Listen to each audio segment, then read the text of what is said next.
Hi guys, Rachel here with a quick walkthrough of the Gothic Literature Tarot. So I'll say right off the bat, I don't believe that this is out of print yet, but when you go on Etsy, it says that his shop is taking a break.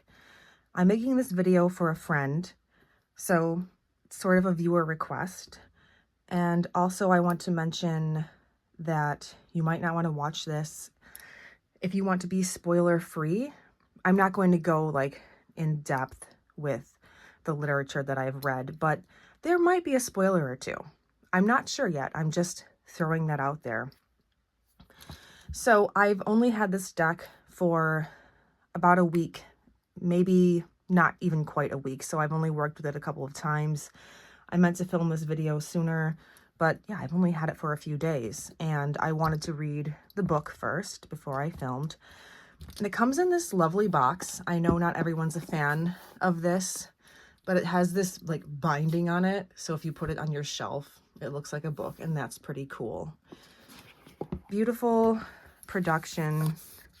The book is lovely. Let's see, what does this say here?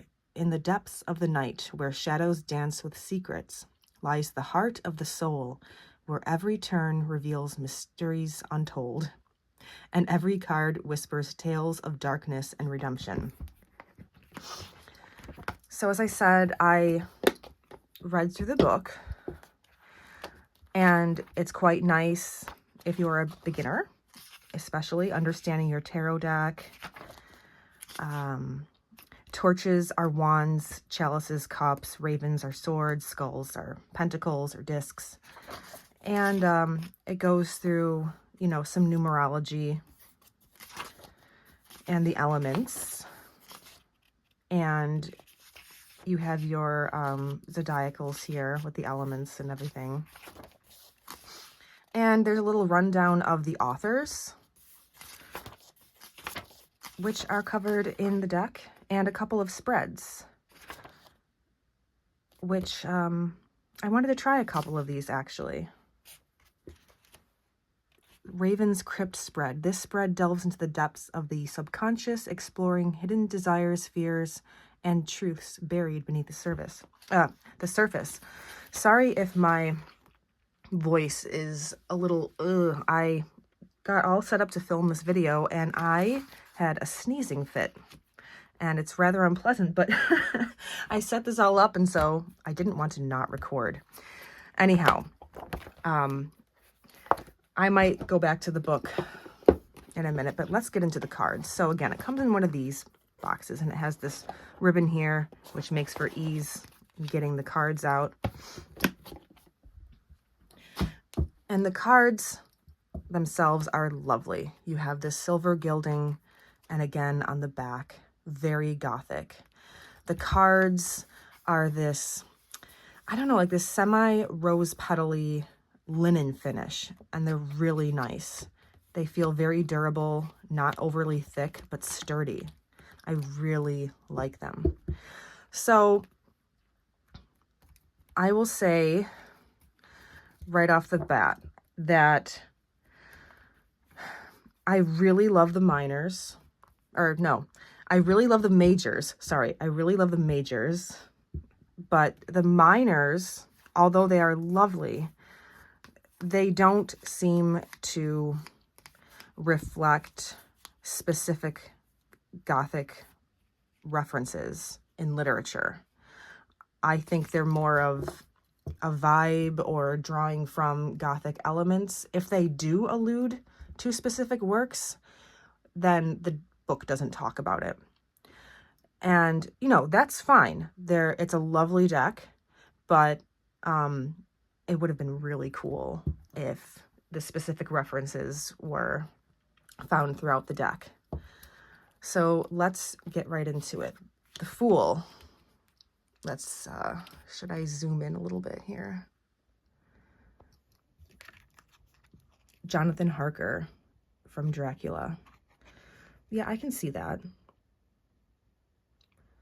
Very atmospheric. I do really like, I like the color palette, if you can call it one. The color scheme. And I like the silver font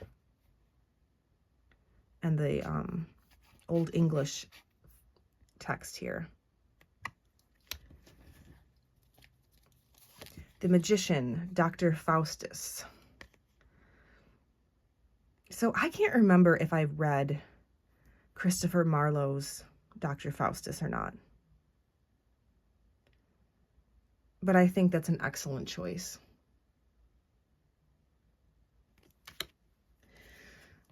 The High Priestess, Bertha Mason. So I'm not sure how I feel about this. Bertha Mason, now here we go with spoilers, guys. Bertha Mason is the mad woman in the attic in Charlotte Bronte's Jane Eyre. This is a lovely card, and I do appreciate that she's depicted, but I don't know as I can see this. Let's see what the book says.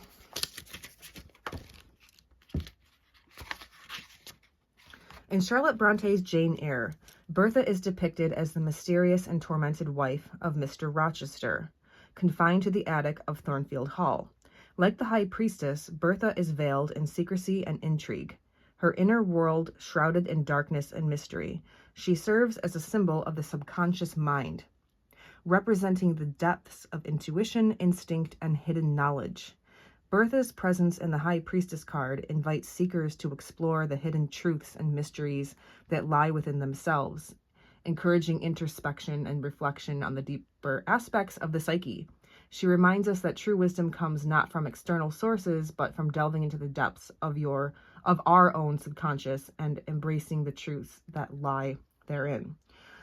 So yeah, there's definitely like some psychological connotations going on in Charlotte Bronte's novel with the mad woman in the attic, you know, the wife that Mr. Rochester has locked up in the attic. However, in the novel, she is depicted as basically like completely mad. She tries to set the house on fire every night and eventually succeeds. And she's depicted as basically like this, I don't want to say this beast, but yeah, she's scary. She's not somebody that you would glean any wisdom from, any any intuition, all the things that I think of when I think of the High Priestess. So I mean, it's an interesting choice, but it wouldn't have been my choice. I don't know, there were some other things that I wanted to say about this, and now it's just escaping me because my nose is so irritated right now from sneezing. But I don't know, like, Bailey, what do you think? I just really can't, I just don't see this. But it's a really cool card.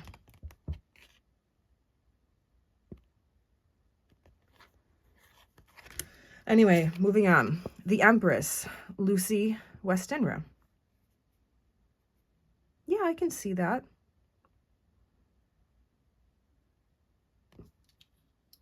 Yeah, she certainly had a lot of love and nurturing to go around. I like the little bat here.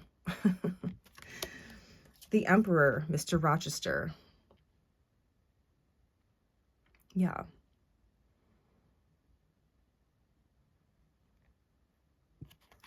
Let's see what it says.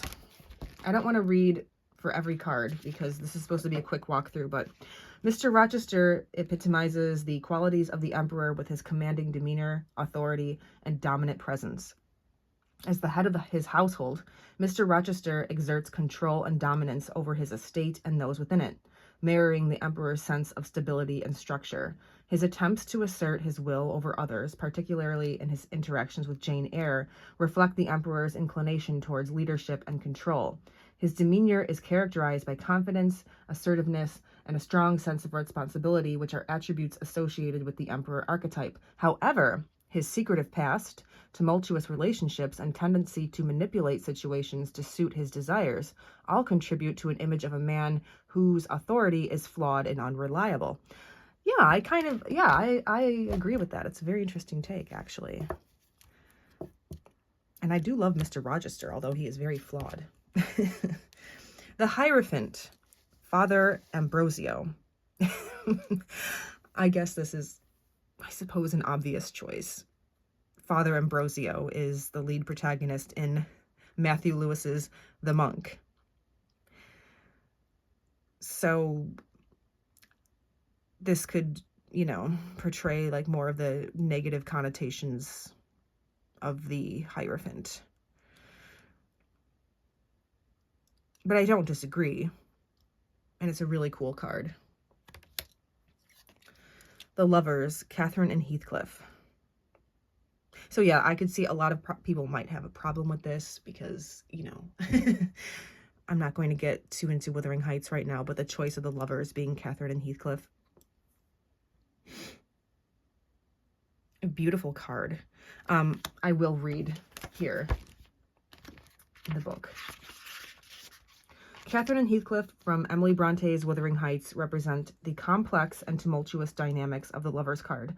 Their passionate yet turbulent relationship mirrors the themes of love, desire, and conflict depicted in the card. Catherine and Heathcliff's intense emotional connection transcends societal norms and expectations. Yeah. Much like the Lover's card represents choices beyond conventional boundaries. However, their union is also marked by discord, betrayal, and tragedy, echoing the dualistic nature of the Lover's card, which symbolizes both unity and division. In their intertwining destinies, Catherine and Heathcliff embody the profound complexities of love and its transformative power. Yeah, I quite like that write-up. And just so I'm clear, there's more information provided for the majors as well. You know, you have your upright meaning and your reversed meaning, and then there's quotes for each of the majors, which I really enjoy. He's more myself than I am. Whatever our souls are made of, his and mine are the same. Emily Bronte, Wuthering Heights. Yeah, I love that quote in the book. The Chariot, Frankenstein's creature. Yeah, so I love this choice, actually. And again, I said I wasn't going to read from the book for every card, but I'm going to for this one. A relentless pursuit of autonomy and self-determination drives Frankenstein's creature in Mary Shelley's classic novel. Similar to the Chariot, which symbolizes determination, control, and triumph over obstacles, Frankenstein's creature demonstrates unwavering resolve in its quest for independence and purpose. Despite facing rejection and abandonment from its creator and society, the creature perseveres, forging its own path and asserting its agency. Yeah. Like the Chariot, which represents victory through disciplined focus and inner strength, the creature harnesses its intellect and resilience to navigate the challenges it encounters, ultimately shaping its own destiny amidst adversity. Yes, so I really like this choice. Frankenstein is a beautiful novel. Strength, Mina Harker, again from Dracula. I like this choice as well. She really went through some travails in that novel. Trying not to succumb to vampirism. Is that a word? But she was a very strong character in the novel. I would say, in my opinion, she was really one of the true heroes of the novel. And she exerted an amazing amount of strength not to succumb to the seduction, because she knew that everyone counted on her. Yeah. And it's a beautiful card. The Hermit, Roderick Usher, from the House of Usher. Yeah, I can see that.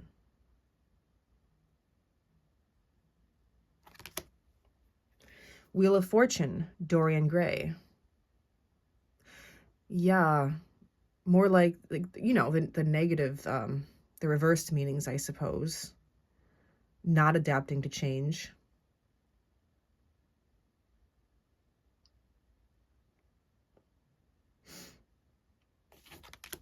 A reminder, you know, that change is necessary. Justice, Judge Pynchon. This is from House of the Seven Gables. So, I mean, I suppose an obvious choice, Judge. Let's see what the book says. I don't quite remember. Judge Pynchon from Nathaniel Hawthorne's The House of the Seven Gables embodies the outward appearance of law and order, much like the Justice card, which signifies fairness, balance, and the rule of law. However, this character also illustrates the potential for corruption and hypocrisy within the justice system. Judge Pynchon's ruthless pursuit of wealth and power, masked by a facade of respectability and uprightness, ultimately brings about his downfall, serving as a cautionary tale about the true meaning of justice. So yeah, again, like more of the negative aspects of justice. Maybe not my first choice, but I can see it. He was definitely, you know, like one of the villains of the novel. Beautiful book, by the way. I'd like to read it again. The Hanged Man, Quasimodo. Yeah. I actually haven't read The Hunchback of Notre Dame. I probably should. But it's a good choice. Death, the Phantom. Very cool card. So I haven't read The Phantom of the Opera. I really need to do that. Temperance, Dr. Jekyll and Mr. Hyde. I can definitely see that. But again, I need to read this. I need to read Robert Louis Stevenson's Dr. Jekyll and Mr. Hyde, for sure. The Devil, Count Dracula. Yeah. Let's see what the quote is. I won't read the write-up, but let's see what the quote is, because the quotes are fun. And so you, like the others, would play your brains against mine. The Tower, Thornfield Hall. Yeah, most definitely. Thornfield Hall being from Jane Eyre.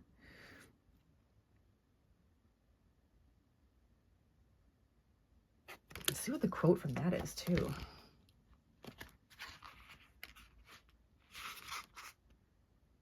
The great horse chestnut at the bottom of the orchard had been struck by lightning in the night, and half of it split away. So yeah, I mean, this depicts the scene in which Bertha succeeds in burning the house. The Star, Ligeia. This is an Edgar Allan Poe short work. And have I read it? If I read it, I don't remember. So I might give it another read for this year's Gothlit November, but this is a beautiful card.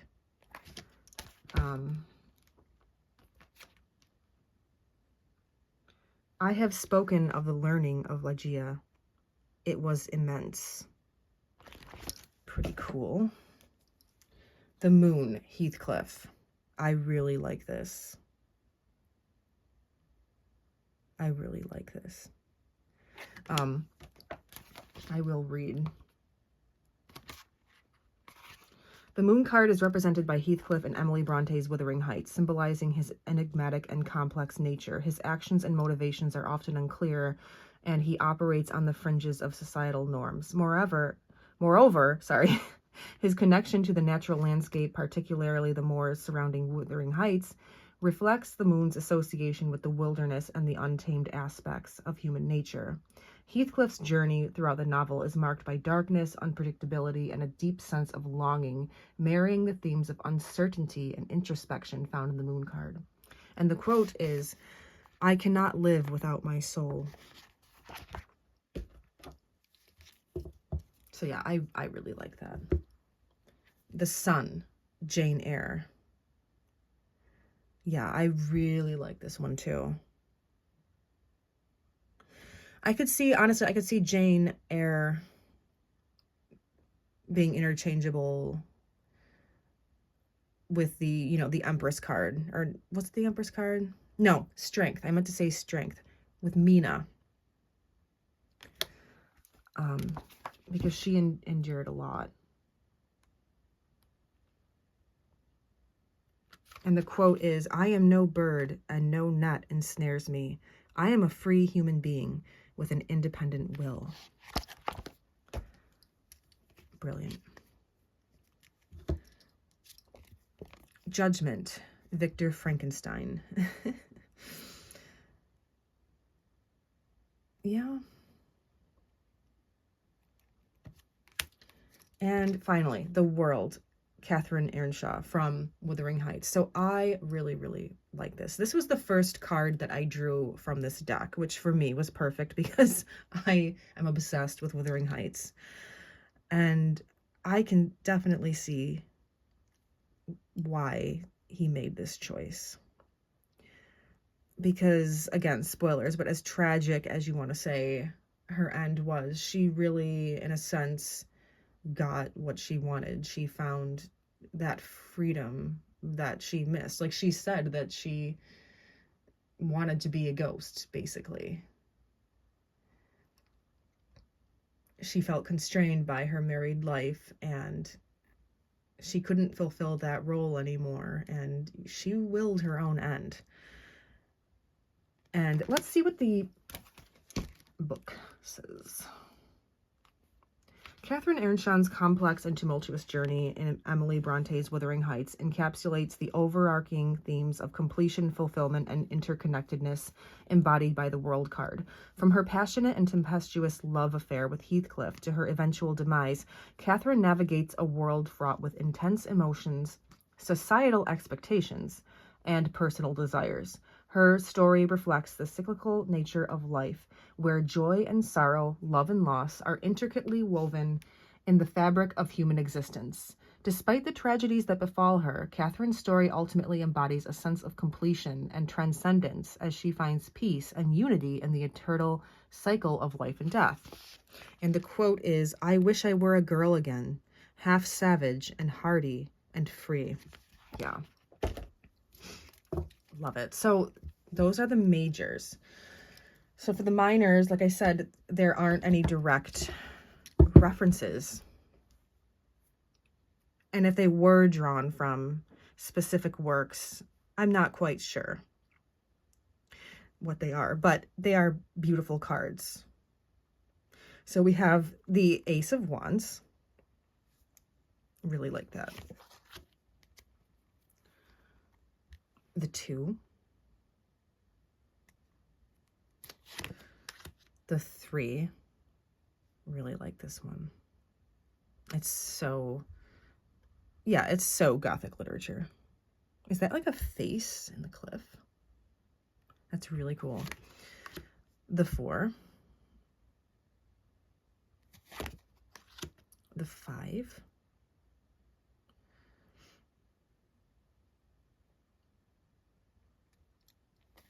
The 6.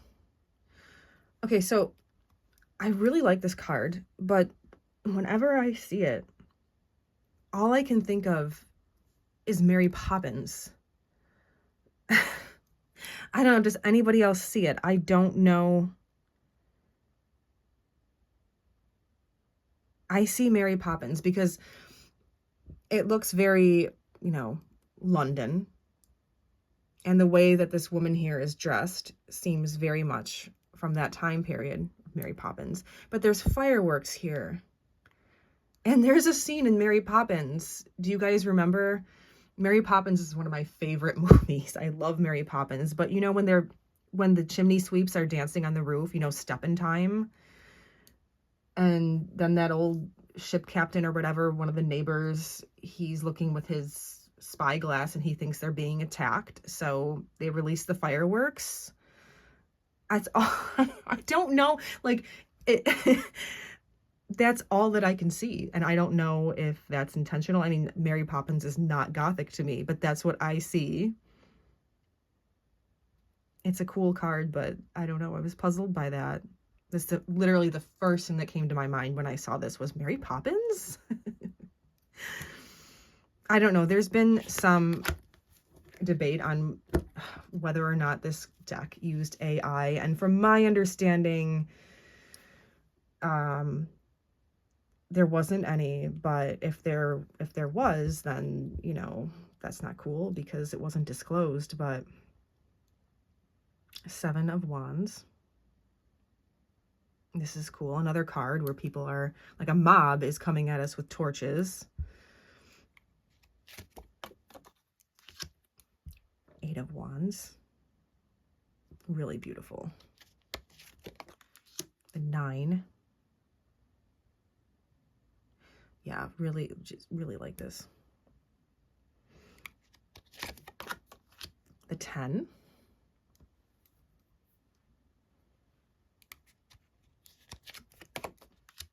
The Page. The Knight. Queen.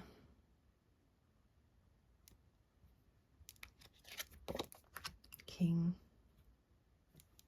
And yeah, that's it for the wands. Now we have the chalices, the cups. Beautiful card. The 2. That's really beautiful.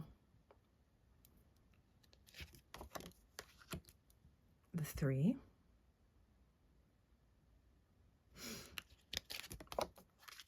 4.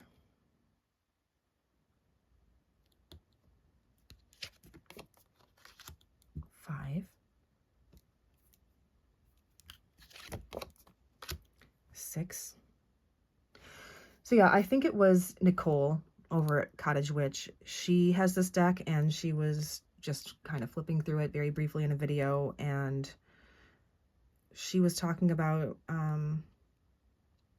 trying to draw references, and she mentioned, oh, like maybe this is Turn of the Screw. I almost said Taming of the Shrew. Taming of the Shrew. Turn of the Screw. You know, I never noticed until just now how very similar those titles sound to one another. Taming of the Shrew, Turn of the Screw. Wow. Okay. But yeah, I could see that.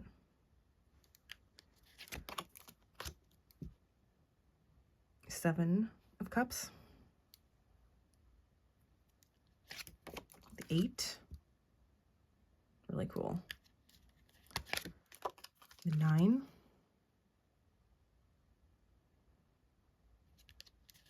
Yeah, I love the play of light in the deck. 10. That's pretty cool too. Page. The Knight. I like that. Queen. That's really beautiful too. And the King.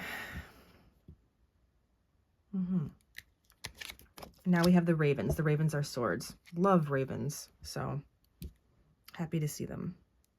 Really cool card. 2. Yeah, that's cool. The 3. 4.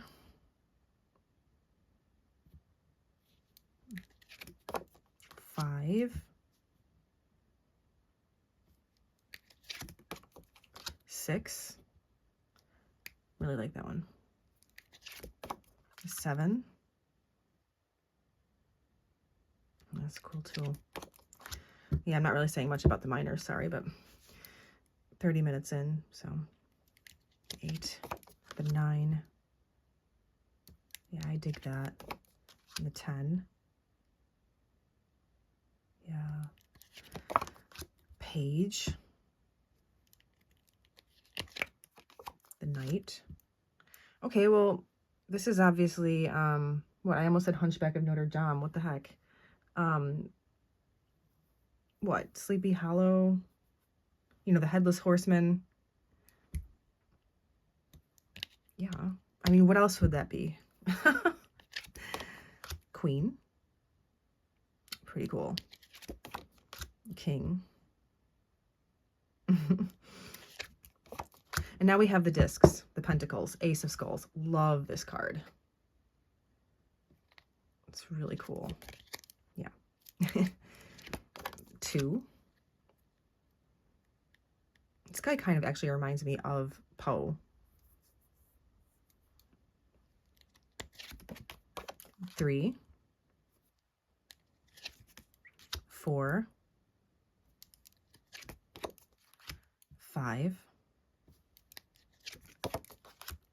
6. 7. 8. 9. It's really beautiful. 10. I like that too. Yeah, I really like that. The Page. The Knight. The Queen. It's really cool. I love like this green sort of light in her dress. And the King. Also a very cool card. Okay, so there you have the deck. And yeah, I'm definitely never going to part with this one.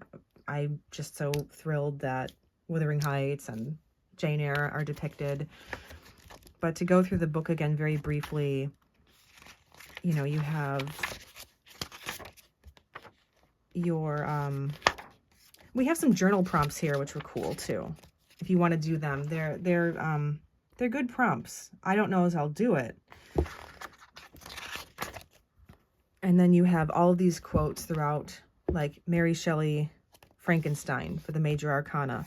It was the secrets of heaven and earth that I desired to learn, and whether it was the outward substance of things or the inner spirit of nature and the mysterious soul of man that occupied me, still my inquiries were directed to the metaphysical, or in its highest sense, the physical secrets of the world. Awesome. Love that that's included. And yet you have, like I said, you have your upright reversed and your quotes for each of the major arcana. And then you have your wands, which I already read that quote, I think. Yeah. From Jane Eyre. But yeah, for the minors, they don't explain whether or not they're from any particular work of literature. Which, yeah, like I said, I don't know if they really are. They just draw from, you know, tropes and things. But the cups, Emily Bronte, whatever our souls are made of, his and mine are the same. Suit of ravens, the swords. Deep into that darkness peering, long I stood there, wondering, fearing, doubting, dreaming dreams no mortal ever dared to dream before. The raven. Very cool. And then the skulls. There are mysteries which men can only guess at, which age by age they may solve only in part. Bram Stoker, Dracula. Also very cool. Farewell, I leave you, and in you the last of humankind whom these eyes will ever behold. Farewell, Frankenstein. If thou wert yet alive, and yet cherished a desire of revenge against me, it would be better satiated in my life than in my destruction. Mary Shelley, Frankenstein. So there you have it. There's my little walkthrough. Hope you enjoyed it, and I think that'll about do it. Okay, thanks for watching. Bye.